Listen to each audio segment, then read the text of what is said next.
So here we are, ready to build these two beautiful girls, a nice new spanking enclosure. So let's get to it. So I thought it was only fitting and fair to build them a castle similar to that of Gizmo's. And in this video today, we're going to be building them this epic crib.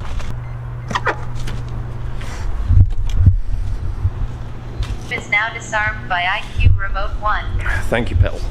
Okay, so this is the shop where we're going to be doing a lot of the building, because if you haven't gathered it by now, this is not just a reptile-based channel. We're going to be doing a lot of building. Pretty much anything I need in terms of racking, a room, enclosure builds, any of that, I'm going to be building, and it's going to be within this facility. Get used to this site, because we're going to be spending a fair amount of time here. On the agenda for today, as you saw, is we're building a new enclosure for Greta and Gabby, the two female frilled lizards.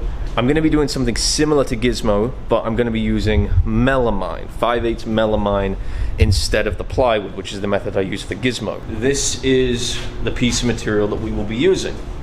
It's not enough. I have another piece just over there, and I have a few other scrap pieces if I need it. So I'm going to be building these girls a enclosure that's 4 feet wide, 2 feet deep, and it's going to be 4 feet high. Gizmo's is 6. The reason I'm not going to give them a 6-foot enclosure is because in the future I plan on building Gizmo an enclosure that's probably double the size of his current one, and then I could house a female in there with him regularly a lot easier. I think his enclosure right now is even a little bit too small for him on his own, let alone him and a mate. They're eventually going to be moving into Gizmo's enclosure, so this is more of a temporary thing for probably a year. And then this enclosure is going to be used for the babies that Greta and Gabby and Gizmo produce.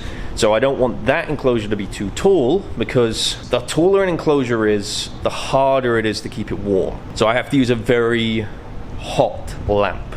The adults don't really seem to struggle with that. They seem to understand that if you move down, it gets cooler.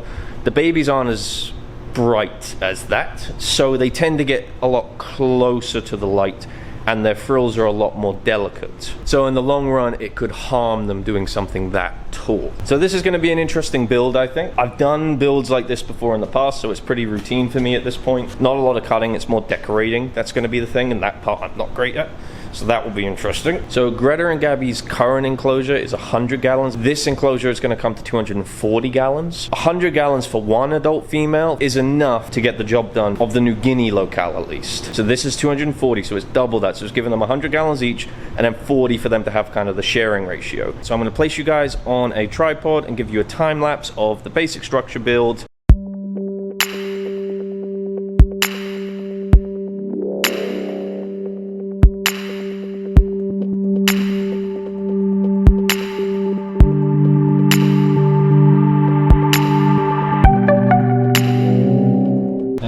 There we go. The skeletal structure of this enclosure is complete. You might need to have some superpower eyes to see this. Can you see the pencil line here?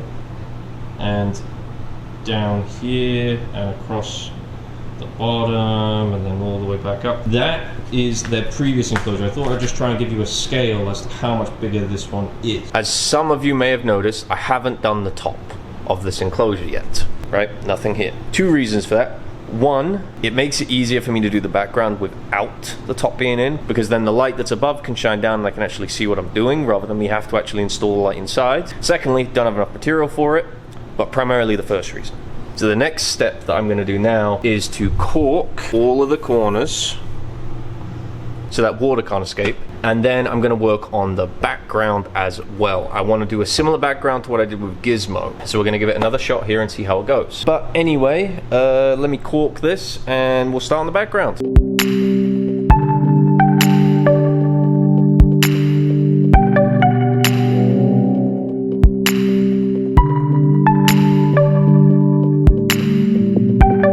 Okay, ladies and gentlemen, background is in.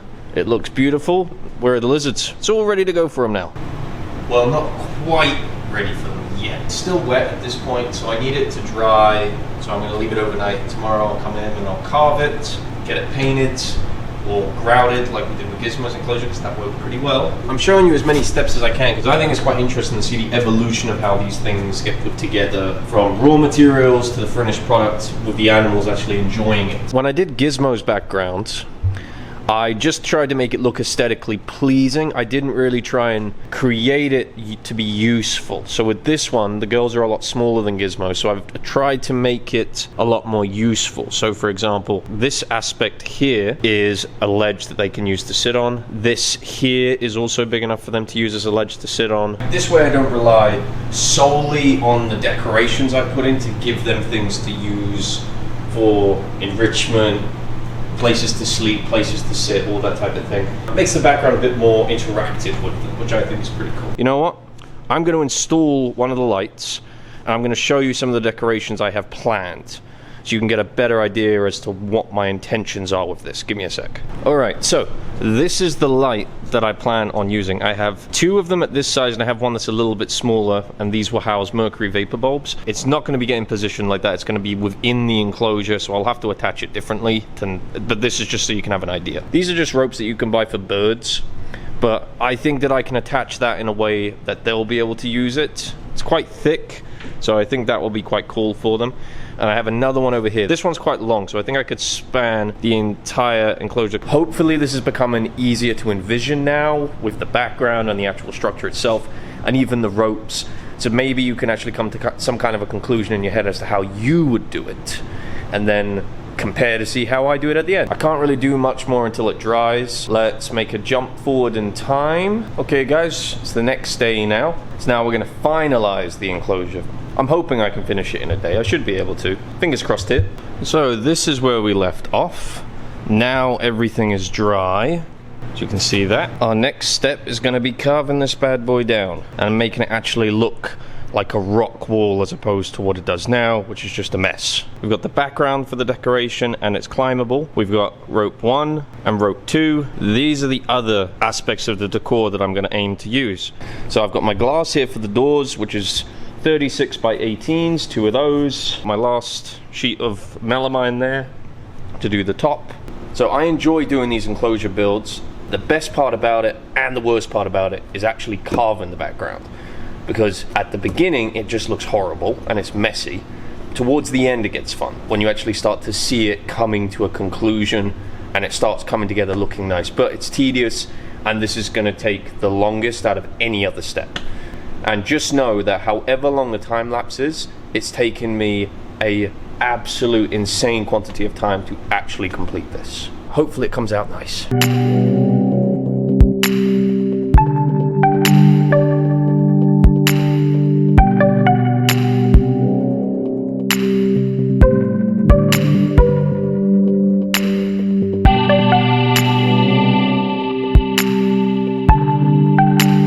That took 2 hours, that little time lapse. That took me a long bloody time. I mean, there's a time lapse of some of it. I didn't film everything. I did some of the more boring things off camera. So the carving is now done. So here is the finished result. It's got a nice ledge for them to sit on here. It fits my hand all the way up and down. They're not as big as my forearm, so they'll be fine with that. This one as well, they're not as big as my forearm, and it holds the whole thing. I did a couple of these to kind of give the back a little bit of character. It looked a little bit flat along the back side, but I don't want to go too far into these because that's acting as a bit of an insulation layer, so I don't want to go too deep into that portion of the background itself. So that's the fun part done. Looks kind of messy at the moment, but I think by the time the next step's done, really start coming together. So that next step is using the tile grout. So the color that I'm going to use for this is the exact same I used for Gizmos, and I'm going to use the paint highlights as well. I'll put you on another time lapse. That's basically all these build videos are mini time lapses, and then me discussing things in between. But if you're interested in the building side of things, well, let's set you guys up and then begin the coloring process.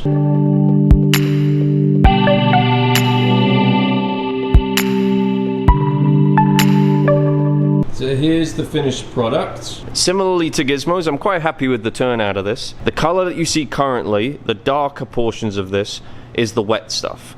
This lighter kind of color is going to be the actual color of the background once it dries. Personally, I would have preferred for it to be this dark the entire time, but I know that's not going to be the case. It will dry lighter than this, but we've got highlights and things that we can do. But I am going to be doing more builds in the upcoming videos, So I'm going to experiment with different colors until I find the one that I really like the look of. I think in the future for a background of this style, I'll use a darker shade of gray, maybe even a black, and then I could put maybe a coloring in to lighten it a little bit. So then it's just slightly off black. It'd be interesting to do like a desert setup with this and then use maybe a yellowish brown orange type mix. So that would be pretty cool as well, I think. So you can see where it's still wet, that's where it's darker, and you can see the lighter sections are the actual dry spots. So that's dry, that there is still a little bit wet, you can see that. I gotta scrape this excess off, just clean it up a bit so it looks a little nicer. I gotta put the top on, which I have to cut. I have a full sheet back there to do that. Once again, I went to Home Depot with the intention of getting them to cut it, and there was a lineup of like 4 people, and I couldn't be bothered to wait, so I've just brought it back here, so I've gotta cut that myself. Place that on the top, and then I gotta caulk the entire perimeter so nothing can get underneath and behind the background. So let's move on to, what step will it be now? It'll be step 29. Step 29, put the top on.